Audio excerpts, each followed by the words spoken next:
பூர்ணமத பூர்ணமிதம் பூர்ணாத் பூர்ணமுதஷ்யதே பூர்ணஸ்ய பூர்ணமாதாய பூர்ணமேவா வசிஷ்யதே. ஓம் சாந்தி சாந்தி சாந்தி. இறைவன் ஒருவனே, ஏகம் சத் என்கிறது வேதம். ஒன்றே குலம், ஒருவனே தேவன் என்கிறது திருமந்திரம்.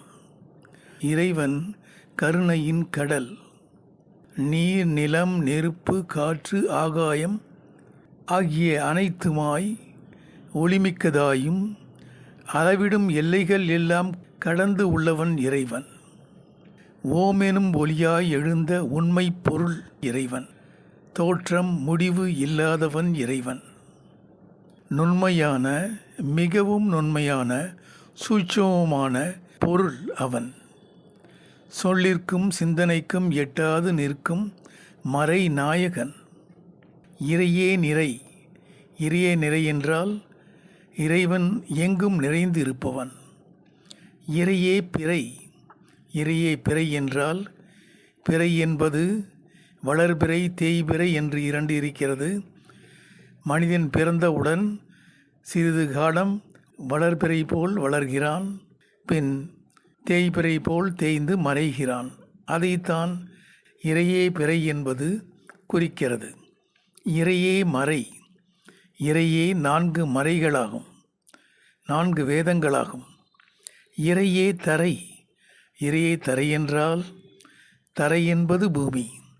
இறையே பூமி. இறைவனே பூமி. இறையே கரை. கடல் இருக்கிறது, நதி இருக்கிறது, அதன் ஒரு ஓரத்தில் கரை இருக்கிறது. அது நதியை சீராக்குகிறது, கடலை காக்கிறது. இறையே கரை. இறைவனே கரை. இறையே வரை. இறையே மலை. மலை போன்றவன். இறையே நுரை. கடலில் அலை அடிக்கிறது, அலையில் நுரை இருக்கிறது. அந்த நுரையாக இருக்கின்ற, குமிழாக இருக்கின்ற அவனும் இறைவன்தான். இறையே திரை. நமது ஒவ்வொருவருக்கும் திரை இருக்கிறது, நித்திரை இருக்கிறது. இறைவன் திரையாகவும் நித்திரையாகவும் இருக்கிறான். இறையே திரை. இறையே இறை. நாம் சாப்பிடுவதற்கு உணவாக இருப்பது இறை. இறைவனே இறை. இறையே உரை. இறை நம்மை காப்பதற்கு காவலாக எப்பொழுதெல்லாம் சஞ்சலம் ஏற்படுகிறதோ அப்பொழுதெல்லாம் அதை தீர்க்க வரும் கவசமாக, உரையாக இருக்கிறான். அதுதான் இறையே உரை. இறையே உரை. உரை என்றால் உரைப்பது, பேசுவது, வாக்கால் சொல்வது, உரைப்பது. நாவன்மை. இறையே உரை. தோற்றம், வாழ்வு, முடிவு அனைத்தும் இல்லாதவன் இறைவன். அவன் ஆக்கல், காத்தல், அழித்தல், மறைத்தல், அருளல் என்ற 5 தொழில்கள் மூலம் உலகை இயங்கச் செய்கிறான். நுண்மையிலும் நுண்மையானவன் இறைவன். நன்மையிலும் நன்மையானவன் இறைவன். வெம்மை, தன்மை அற்றவன். வெம்மை என்றால் சூடு, தன்மை என்றால் குளிர்ச்சி. வெம்மை தன்மை அற்றவன் இறைவன். அடர்ந்து படர்ந்தவன் இறைவன். இன்ப துன்பங்களுக்கு அப்பாற்பட்டவன். இன்ப துன்பங்களுக்கு உள் நிற்பவன். எல்லாம் கடந்து இருப்பதால் கட என்றும், எல்லாருடைய உள்ளத்திலும் உள்ளதால் உள் என்றும், அதுவே கடவுள் ஆனது. அவனே இறைவன், கடவுள். இறைவன் அன்பே உருவானவன். எல்லாமும் தானே ஆகி எதுவும் தானாக இல்லாது இருக்கின்றவன். அனைத்தும் சேர்ந்த முழு பொருள் அவன். ஆனால் எதுவும் அவன் இல்லை. உதாரணமாக, உனது உடலில் கோடிக்கணக்கான செல்கள் இருக்கின்றன. ஆனால் நீ அந்த செல் இல்லை. அடர்ந்த இருளும் படர்ந்த சுடரும் அவனே. பிறப்பு இறப்பு அற்றவன்.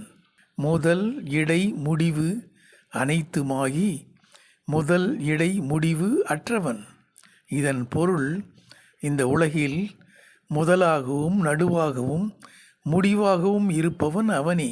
ஆனால் அவனுக்கு முதலும் நடுவும் முடிவும் இல்லை. சிவபுராணம் இதைத்தான் கூறுகிறது. சிவபெருமான் எல்லா பொருட்களுடனும் கலந்து தோன்றினாலும் இவை எதுவும் அவரல்ல.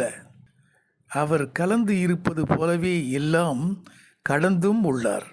சிவபெருமானுக்கு அவதாரம் இல்லை. அவர் பிறப்பது இல்லை.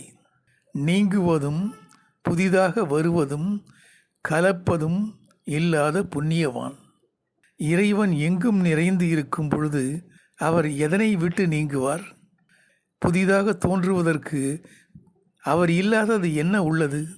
அவர் கலந்து இல்லாத பொருள்தான் ஏது புதிதாக கலப்பதற்கு? இவ்வாறு எல்லா பொருளிலும் இருந்தபோதிலும் பொருளின் தன்மையால் குறைபடாமல் தான் என்றும் தூயவனான புண்ணிய மூர்த்தியாகவே உள்ளார். இறைவன் சொற்களால் சொல்ல முடியாதவர். நுண் உணர்வால் மட்டுமே அறியப்படுபவர். நோக்கரிய நோக்கே நுணுக்கு அறிய நுண் உணர்வே. இறைவன் கண்களால் காண ஒண்ணா பரபிரம்மம்.